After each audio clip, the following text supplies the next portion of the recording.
Sanibonani, sisaphila. Siyambonga uNkulunkulu hambe nathi waze kwaba la. Singakhohlwa ukubonga umusa wakhe. Kanti baningi abafisile kuya emkhulekweni.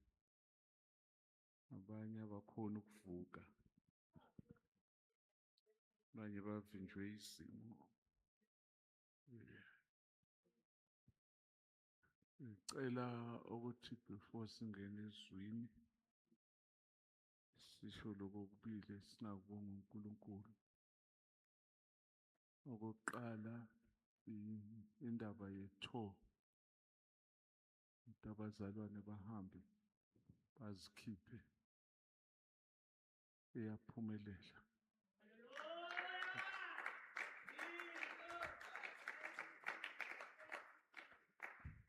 Noma bekubukeka ngathi 10,000 umuntu oyi-1, but wena i-500,000 khawayiphatha ne-1,000 uyithole ihlangene yonke kayi-1. Nawungabala nje imali edlule la kuwe ziningabi. So siyambonga, but ngiyacela ukuthi sikhulekise lokhu kakhulu ukuze i-camp yango-December just for abantu abasha. Uyabona thina sobabili size saba badala, i-God's window asiyazi. Mara kusimnandi. Amen.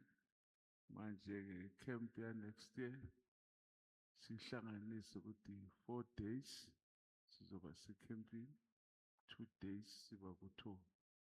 Sesiyabuya emakhaya. Uma uNkulunkulu bekasisizile i-New Year yonke sidlele ecampini kakhulu futhi nabantu abasha. Niyabona kwenzakalani?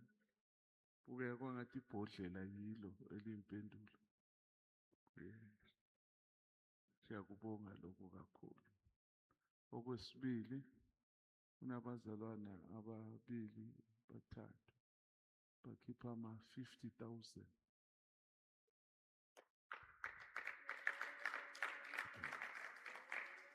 Ukuthi sichubeke ne-office.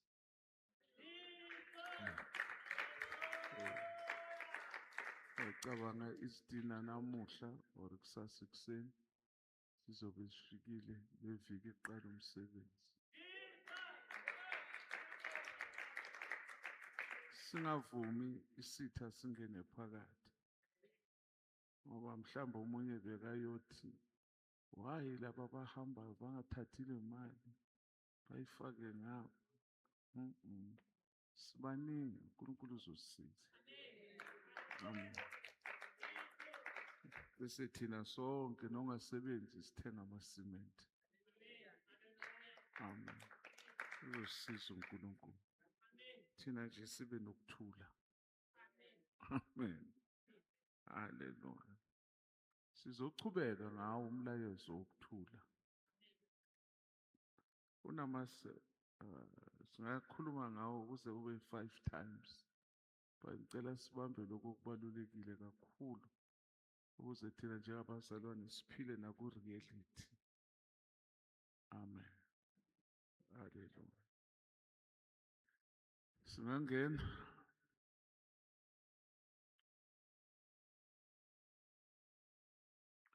Siyofunda izwi incwadi kaMatthew chapter 15 verse 26 no-27. Sesingeneni umndeni Fellowship Christian Center. Anibingelela abazalwane, sibingelela bonke abasemakhaya. La uhlezi khona, la umlayezo wezwi lenkosi ufinyelela khona. Yakubingelela nawe relaxile embedeni. uNkulunkulu abe nawe. Wena ogulayo, uNkulunkulu akuphakamisa akupha amandla. Wena ogula emphefumulweni, uNkulunkulu angenelele ngempilo yakho. Egameni likaJesu. Inkonzo yethu yasekuseni ethi vuka uhle. Siyachubeka nomlayezo wethu esikhuluma ngokuthula. Amen. Ukuthi sikhonze inkosi yokuthula uJesu qobo lwakhe. Asifundeni-ke izwi lenkosi uMatthew 15 verse 26 and 27. NgokukaMateyu 15 verse 26 and 27. Waphendula wathi, akukuhle ukuthatha isinkwa sabantwana usiphonse ezinjaneni. Yena wathi, yebo Nkosi, kepha nezinjana zidla imvuthuluka ewa etafuleni labaninizo. Matthew 15, verse 26 and 27. He replied, it is not right to take the children's bread and toss it to the dogs. Yes, it is, Lord, she said. Even the dog eat the crumbs that fall from their master's table. Verse 22. A Canaanite woman from that vicinity came to him, crying out, Lord, Son of David, have mercy on me. My daughter is demon-possessed and suffering terribly. Yes.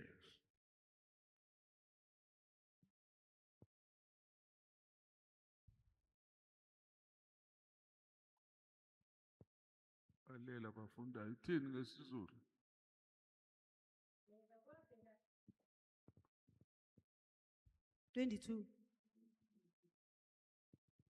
Bheka kwavela emkhawulweni yakhona wesifazane waseKhanani. Wakhala wathi, ngihawukele Nkosi, ndodana kaDavide, indodakazi yami ikhwelwe kabi yidimoni.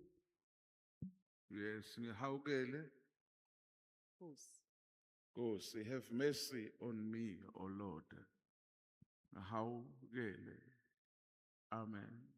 Meaning lo mama uyakhala uthi isimo ingane indodakazi yakhe ekuso sinzima sidinga intervention yakho Nkosi Jesu. Manje ngikhuluma ke ilanguage yasekhaya ezulwini qala ngithi have mercy on me. Umercy usho ukuthi noma konakele kangakanani noma ngabe mina ngirong kangakanani, but umercy uzokwenza ukuthi impilo yami iqalele phansi. Siyakhumbula umhlabelelo othi mercy rewrote my life. Imercy naseyifikile empilweni yakho yasithola sibabi, singamazi uJesu, singena uNkulunkulu, singenathemba, siphila impilo yohlazo. But imercy yafika yasiqala phansi. AluPaul encwadini yabaseKorinte 10:17, uma umuntu ekuKristu uyisidalwa esisha, athi bheka okwakudala kudlulile, bheka kuvela okusha. Othi okwakudala kudlulile besathi bheka kudlula kuvela okusha. Ingakho izwe lasimangalela nasisindiswa. Uthi kanjani phethe iBhayibheli kanti izolo bekamubi kangaka. Uthi kufike imercy. Glory to Jesus. Amen. Nayi-ke indaba uma sikhuluma ngokuthula, kumele sazi futhi ukuthi once sabamba ukuthula, okwesibili si-understande izindlela zikaNkulunkulu zokusebenza, ngoba ezinye izindlela zakhe kuba kwangathi zinomsindo. Ezinye indlela zakhe kuba kwangathi ziyadiscourage. Ezinye indlela zakhe kuba ngathi ziqeda amandla. But wena obambile ukuthula, wena obambile lenkosi uJesu yokuthula, kuzoba lula ukuthi usebenzisane nomoya oyingcwele eku-understanding, amen, izindlela zikaNkulunkulu. Nikhona uyawathola musi lamazwi uJesu siwakhulumile, asiwakhulumeni namhlanje ngomoya wokuteacher. Siyamthola uJesu uku-authority. Lo mama uyazi ukuthi uJesu uphethe ukuphila. Lo mama lo kube bekanganako ukuthula, impendulo kaJesu bengamxoshi.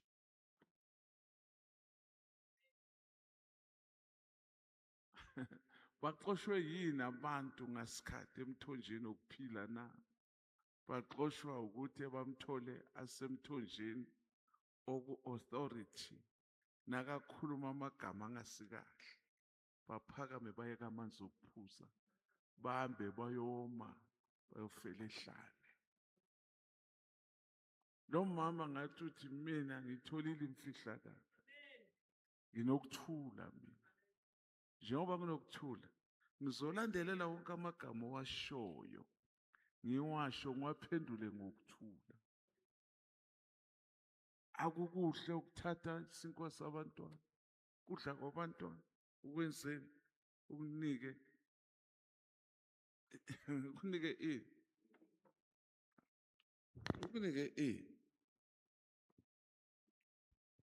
Fundani kahle. Waphendula wathi, akukuhle ukuthatha isinkwa sabantwana usiphonse ezinjaneni. Akusizinja. Yena wathi, Nge-English yini? Little dogs. Kusho ukuthi nawe la uzalwa khona. Wena uyinjanyana encane. Ikhona enkulu. What an insult. But uthini lo mama? Yena wathi, yebo Nkosi, kepha nezinjana zidla imvuthuluka ewa etafuleni labaninizo. Nezinjana nazo. Ngathi uthi ngiyavuma. Ngibize noma ngibize ngendlela othanda ngayo. Ningizwa. Ngibize ngendlela othanda, but mina I will maintain my peace. Wena ungumzalwane izwe nalikubiza ngendlela elithanda ngayo, uyagcina ukuthula kwakho na? Uma izwe uwazi ukuthi awuphuza likubiza ngesidakwa, do you maintain your peace na? Uma izwe likubiza njenge-murderer, uthi wena umbulali wena. Ngoba mhlambe kunesigigaba esenzeka somewhere. Uyagcina ukuthula na? Uma izwe lithi wena ungumthakathi, uyagcina ukuthula na? Angisho izwe lasibiza abathakathi. Bese nathi sisaba ukubuza. Kuthi uzothi ngimthakathi, kanti wena bowenzani? Ngoba ngeke phela uthi ngimthakathi kungekho okuphathelene nevasithi yasebuthakathini ongakwenzanga. Wenzeni? Uboneni? Bowuzamani? Muphi lo mcibisholo bowujikijela waphenduka wabuyela kuwe? Ngoba uhlala uyijikijela ingabuyi. Kanti lo mthintile unjani? Glory to Jesus. Amen. Hayi nezinjana nazo kulungile. Ngiyavuma. As long as ngibizwa nguwe authority, it's okay. Sitholani la? Sithola ukuthi ukuthula inkosi uJesu versus ukuthula kwakhe okuhlezi kulomama. Ukuthula kukaJesu kuhlangabezana nokuthula kwakhe. But kukuphi? Kukuphi ukuthula kaJesu? Lokuthula kukuye uJesu. Ukuthola kuphi? Ukuthola kuphi? Kuye lo mama. Lokuthula kwakhe. Na. Ukuthola kuphi manje ku-conversation? Nangu musi nalo. Unalento engiyifunayo. Ukuthula. Then sizokwazi ukusebenzisana. Akubanga namsindo, akubanga nakudelelana, deleleka bekukhona. But sifunda God ube at work noma kunomsindo. But wena okuleso simo, you make sure you maintain your peace. Asiyeni ku-Ezekiel 37. Kunevesi elibalulekile lapha. Glory to Jesus. Ube nokuthula nasemphefumulweni wakho. Amen. Uthini uvesi u4? U4, 7 no4, 4 and 7. Ezekiel ukhona lapha. 37. Yep. Ezekiel 37 verse 4. Then he said to me, prophesy to this bone and say to them, dry bones, hear the word of the Lord. Umuntu onani lo onokuthula ngisho uphethe ini izwi likaNkulunkulu kumele aprophethe according to what God is saying. Angisho manje ingakho athi I prophesied as I was commanded. Are you with me? Ngiprofethe njengoba ngitshelwe ngendlela engitshelwe ngayo. Nginokuthula angishift ngendlela engitshelwe ngayo ukuthi ngiprofethe. Ikhona inkosi eyathi inkosi ku-authority ayibanga nokuthula. Ngenkathi kuthiwa phuma imessage emzini kaNamani ngaleya ntombazana kuthi uNamani makahamba yogeza emfuleni. Utsheliwe ukuthi ageze kangaki? 7 times. Healing yakhe lapho but bekanganakuthula. Ingakho unama complain kuthi kanti bengekho imifula engcono ezweni lakithi. Uyayibala lemifula le. Bengekho na, beyikhona.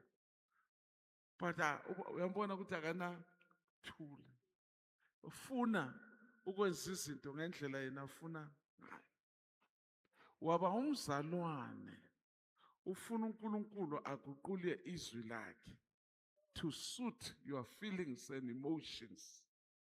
So drift away entandweni kaNkulunkulu.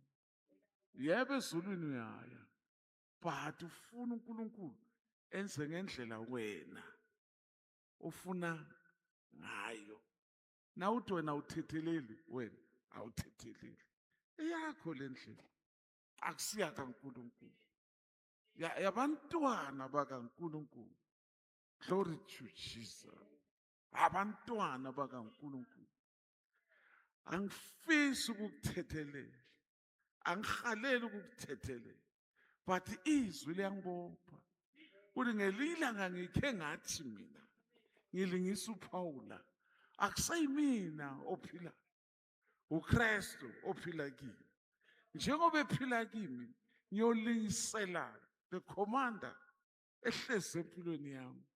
Uthi ngenze kanjani when it comes to forgiveness. Angikuthetheleli ngoba ngikenzela ifavor.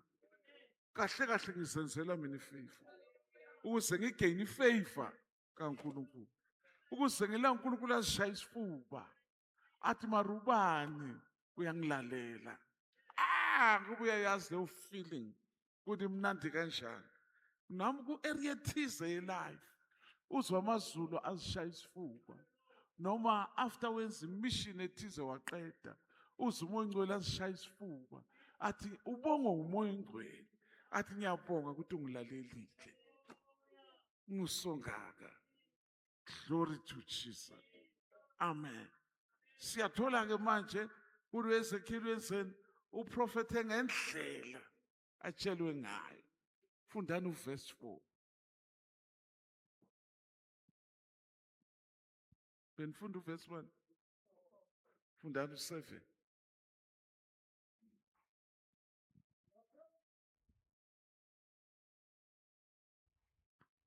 Ngaprofeta njengaloku ngiyaliwe. Nalapho ngiprofeta kwaba khona umsindo nokugunquza amathambo asondelana. Ithambo kulo ithambo. English. So I prophesied as I was commanded. as I was commanded. Yes. Eh, As I was prophesying, there was a noise, a rattling sound, and the bones came together, bone to bone. uNkulunkulu ungisukele nginguHezekiah, Ezekiel. Wathi asambe kunento engifuna ukuyokubonisa yona kuveli. Nami in obedience ngamlandela. Ene lo nkulunkulu lo uNkulunkulu wokuthula. But lezi zinto manje angikhomba zona ziyangimangaza. Ngoba kunemibuzo above i-reasoning yami. Hezekiah lamathambo angaphila na? Hey Nkosi lokhu ku-above ingqondo yami. Wena uyazi. Wena uyenza? Uyazi. Okay, njengoba ngazi, give me an opportunity. Ngenza ubuNkulunkulu bami kuwe. Prophesy phezu kwalamathambo. Watshela ukuthi nina amathambo enomileyo, hayi nina amathambo eniphilayo.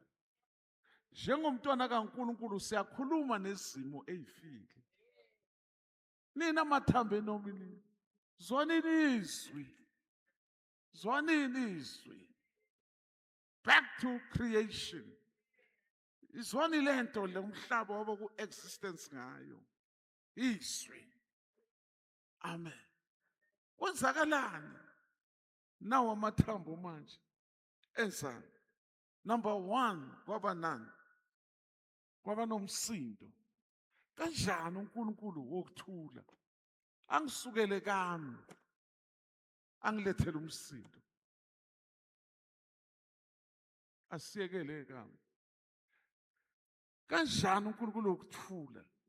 Akuhlalise phansi athathe fasting 3 days, 7 days, 21 days.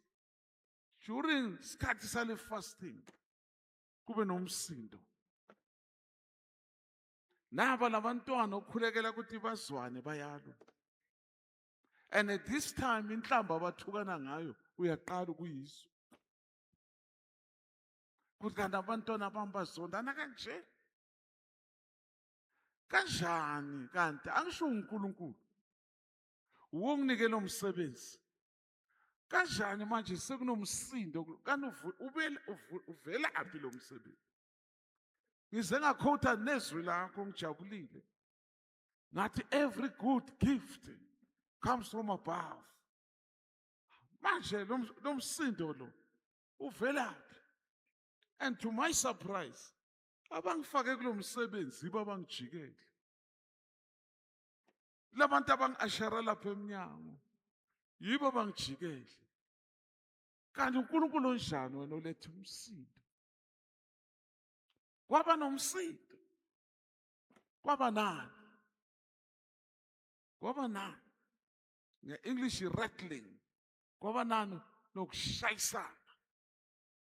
Yabona ama-commissioner wasetraining aminyezelene or angahlalanga kahle uhamba nawa shayisana. Kuba nezinto ezichithekayo. Uma kunethi iyachitheka. Uma uzoseva umuntu kose ucala ususa ithi kuphi kusocks. Uyibuyisele back to kukhamba. Akusijalo. Glory to Jesus. Kwaba naloko okushayisana lokho. Kumsindo musina. Kanti yini Nkosi ufunani? Ufunani? uNkulunkulu wawudedela umsindo phakathi kwabelusi baka-Abraham nabalusi baka-Lot. Abraham noLot bayazwana. Naba abelusi benomsindo. Abraham uyaphazamiseka. Uthi thina soyithusi bazalwane. Uthi thina soyithusi singavumeli lo msindo. Ngoba uzolimaza thina soyithusi. But mina as a leader, mina understand ukuthula. Khetha ukuthi ufuna ukuya kuphi. Khetha. And kubuhlungu njani? Ukhetha nje uLot. Abraham muntu naye njengathi. Indawo uLot ayikhetha nabe engayifisi. But for the sake of peace, for the sake of peace, makuye wena, makuye. Amen. Angifuni ukungena lapho but kwamanye ama-teachings wabangcwele bakaNkulunkulu uma kuze endabeni zama-separation nama-divorce, ngiyathola uthola abantu mhlambe abangacacelwanga, omunye ajabulela ukuthi ngithethe yonke into, ngithethe yonke impahla ngimshiya nje.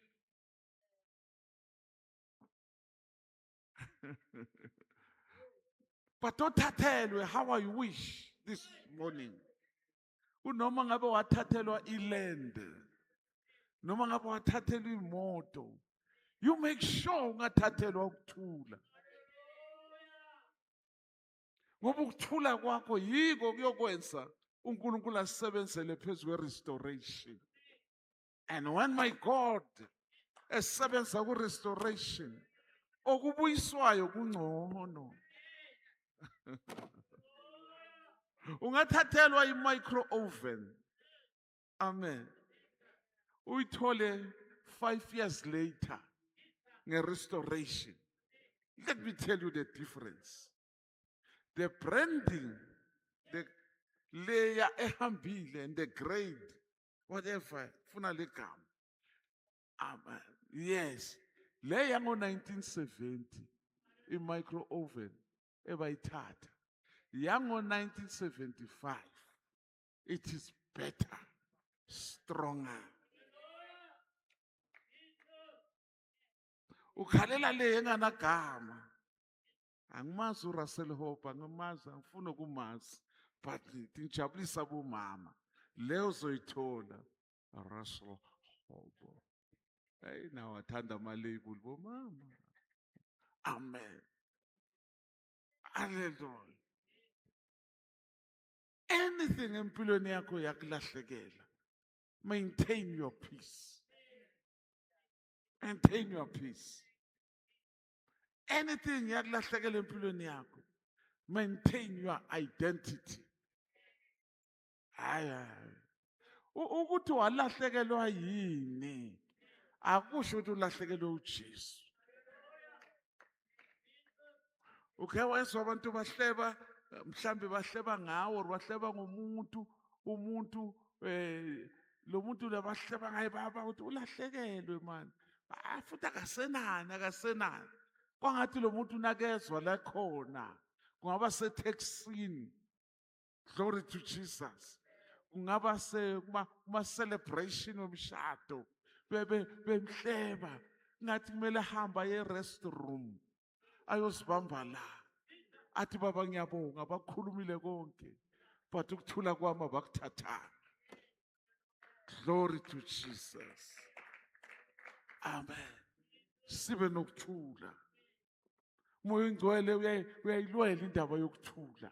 Uyayifuna indaba yokuthula. Sibe nani nokuthula. Naku-ke kuyashayisana. The rattling. Amen. Ithambo liya kwelinye. Amen. Hallelujah. Kunjani? Ukuphi wena? Ukhona kulesimo. Uyawuzwa lo msindo. You maintain your peace. Baba kanti ufuna ukwenza. After a few minutes, so uyabona ukuthi bekufanele lo msindo ube khona. Ngale thambo aliyanga kuleli. Ngalo muntu akavukanga. There are times empilweni zethu. Bazalwane, i-gospel is not a gospel of a red carpet kuphela. There are times la kuba nezinto empilweni yakho. There are times la sometimes ufila ukuthi kahle kahle mara ngumzalwane na. Ngiyathandaza kahle na. There are times la kwababiziwe abafundisi. I tell you, make no mistake. Usibuza umfundisi ukuthi konje baba wangibiza nini? Wathini konje? Leso sikhathi ubamba igeja. Ucabanga ukuthi mhlawumbe wangena efield ne-wrong. No, you are on the right field. Indaba ekhona manje, uNkulunkulu ufuna ukusebenza. But uNkulunkulu uNkulunkulu akakwazi ukusebenza ukuthi angadedelanga umsindo. Ngoba lo msindo uyobenefita wena. Glory to Jesus. Amen. Ashayisana amathambo. Bavuka abantu. IBhayibheli lithi bavuka abantu. AmaBhayibheli scholars bathi ngoba isizwe lesi esingakanani sikhulu. Kwavuka ination. Uma ngiyabekisa ngithi kunjalo. Uma la eTsakane kwaba nendawo many years ago kwaba nempi dlula kwaba nabantu abayi100,000 abafayo. Kwangabizwa ama-undertaker bangangcwatshwa. Babolela lapha. Inyama yaphela lapha. Wafika uEzekiel. Wathi Mathambo, hlanganani. Nawa hlangana Mathambo. Hey, labantu, isizwe saseTsakane lesi. Hey, nangumalume. Hey, nangumzala. Hey, thina saphela amanzi sithi ufila sazi washonaphi. Ukhona izwi. Let me tell you something. Izwi linamandla ukulanda izinto zakho wena ungasenathemba ukuthi sisesekhona. Vuka udle. Indlela seseyinde. Kuko konke gcina ukuthula kwakho. Kugcine. Amen. Glory to Jesus. Angazi ngikhuluma nabazalwane bayangizwa. Bayangizwa abazalwane. Bayangizwa abazalwane. Hallelujah. Amen. Hallelujah. Samson uNkulunkulu wafuna ukumsebenzisa. But bekumele uSamson abe nokuthula. Asizwe bazali abanokuthula. uNkulunkulu ufuna ukubulala amaFilistine.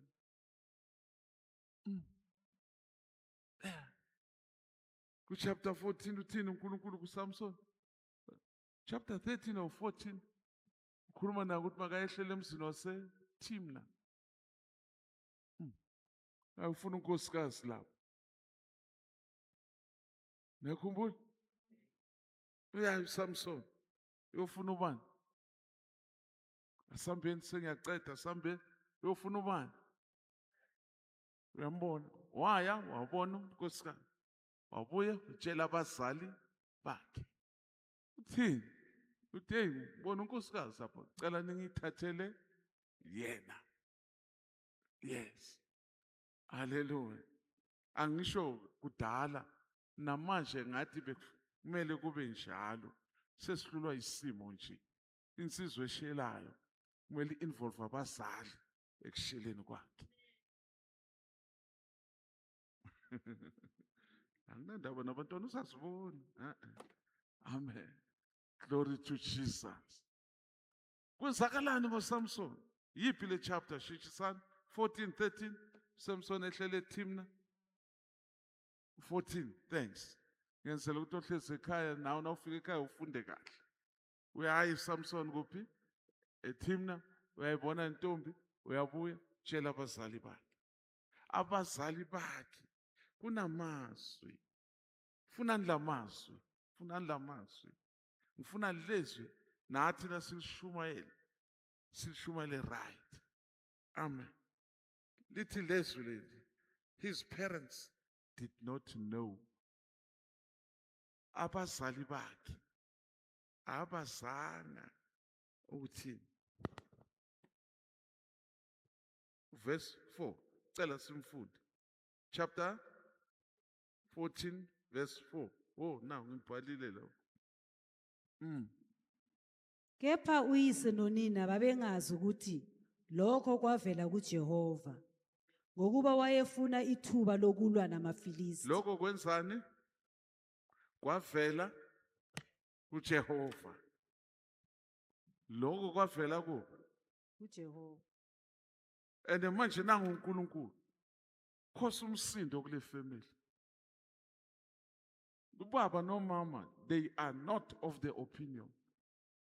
uSamson deep in his heart yayifuna le ntombi.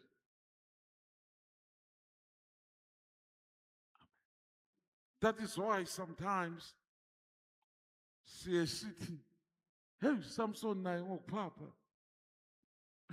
Unecebo likaNkulunkulu le. Hey, Samson naye nobufebe.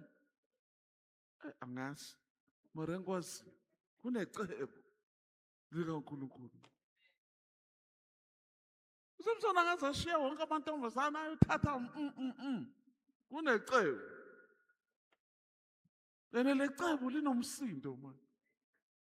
Uyayimagine le ntombazana uma iyoba makoti ukuthi lo mama zalo bakayi-actela njani. Bangcono abomama zalo bakudala laba bamanje. I wonder become-actela njani.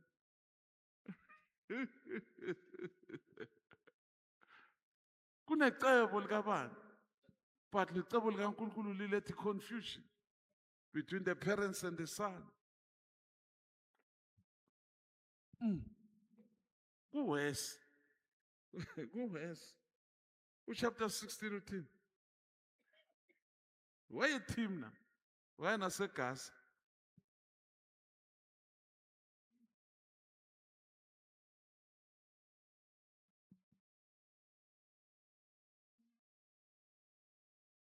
We have taught chapter 16.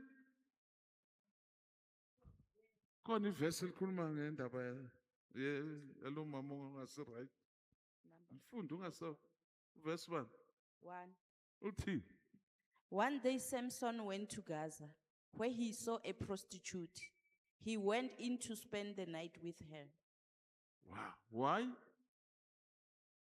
Now qhubeka ithini? The people of Gaza were told, Samson is here. Asiyeke na ufike ekhaya ufunde kahle uzothola. Nangu umlande ngentombi yakuphi eseThimna. Amen.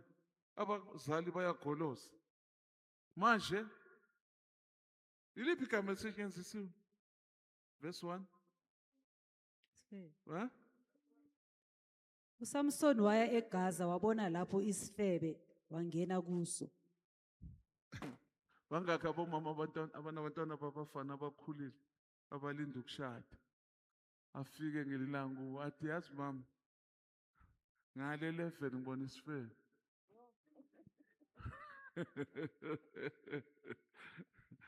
Manje ngifuna ukusishada.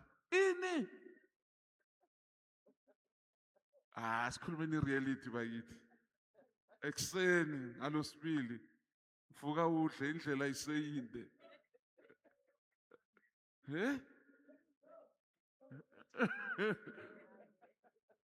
Nasingathola ithuba sibuza abomama nga-1-1. Impendulo siyozithola ziyothusa. Angamanahlala. Angamanahlala. Hayi ngangihloleli. Hayi bakazakhela umkhukhu le. Angifuni ukumbona. Nasemalobolweni angiyi. Makasilobolele yena. Futhi angambizi umakoti wami. Angalingi nje athi umakoti wami. Oh, injongo kaNkulunkulu bekuyini? Ngiyawafuna amaFilistayi. Anginakuthula ngamaFilistayi. Ngizowangenelela amaFilistayi ngazo zonke izindlela. Glory to Jesus.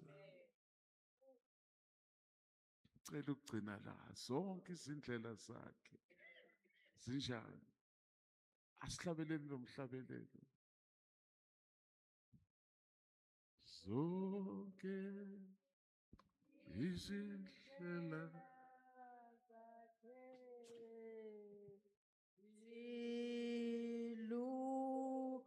Zilungile futhi ziphakeme,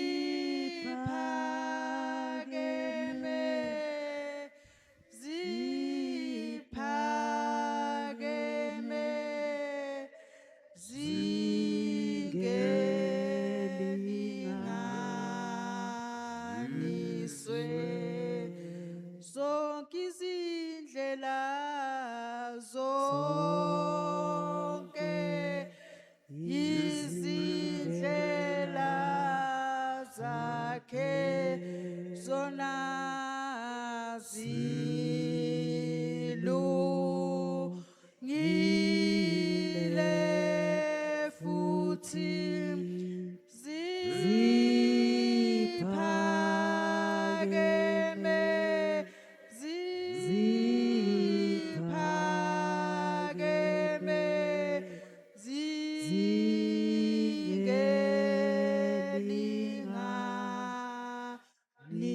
Sibongiswe. Asikhuleke sobabili sikhona lana Jesus. ebandleni. Hallelujah. Siphume ngezwi lakhe silande nawe usekhaya. Jesus. Sikhuleke nawe. Hleze empilweni yakho, hambeni lwakho lokukholwa. Wamsola uNkulunkulu efuna ukusebenza. Hallelujah. Ngoba ezinye izindlela bekafuna ukusebenza ngazo Jesus. zazinomsindo, zazigcwele ama-disappointments. Hallelujah. Wena wasuyamangala ukuthi uNkulunkulu onjani lo Hey. ofuna ukusebenza ngale ndlela. Amen. Zile namhlanje ekuseni empilweni yakho, hamba nomoya oyingcwele. Jesus. Yithi umntwana kaNkulunkulu maka-understande indlela zikaBaba zokusebenza, asiyo ukuphoxeka. Amen. Kunye thina kumele sikwenze empilweni zethu ukugcina ukuthula. Bese simema inkosi yokuthula sihlale nayo ukuze uNkulunkulu akwazi ukusebenza. Hallelujah. Sometimes indlela asebenza ngazo ezinye sis-understand, ezinye zisizwisa ubuhlungu. Hey. Glory to Jesus. Jesus. Khuluma nasambhodi ohlezi ekhaya, Hallelujah. mhlambe waphuma emsebenzini kabuhlungu, Jesus. mhlambe wakhishwa kabuhlungu, Hey. mhlambe wakhishwa njengesitshontshi, Hey. wakhishwa usolwa. Hey. Who knows namhlanje la uhlezi khona ekhaya. Hallelujah. Kulezi nyembezo wena ozizwayo, Jesus. kwakumele zizwe bantwana bakho nezihlobo zakho. Amen. Wena emsebenzini uphuma ngebhokisi. Akusingcono ukuthi ulahlekelwe umsebenzi. Hey. Kunezinto ezikulahlekele. Hallelujah. But abantwana bakho, umndeni wakho usekhona, nokuthula kusesekhona, Hallelujah. enokuthula yiko okuyokuvulela indlela yesibili Jesus. empilweni yakho. Glory to Jesus. Ngiyasithanda le scripture, isikhotha njalo, ukuthi uSamuel, ubaba kaSaul, walahlekelwa izimbongolo. Waphuma uSamuel, waphuma ubani? uSaul. Ayofuna ini? Izimbongolo. Wahlangabezana noSamuel ephethe ugcobo. Akusiko konke ukulahlekelwa kwethu okukulahlekelwa ukuthi uNkulunkulu ufuna ukuzwisa ubuhlungu. Amen. Ezinye izinto asenzeni, siyekeleni uNkulunkulu enze ngendlela athanda ngayo. Ezinye ziyasihlazisa, ezinye zilimaza isithunzi. But make no mistake, vumela uNkulunkulu asebenze. Ngiyawezwa amazwi uma ukhe wasebenza bathi badibana nawe estradi bathi awusasebenzi, ulahlekele. Ngiyawezwa amazwi abadibana nawe estradi bathi awusahlali kakho, awusashadanga. Hey.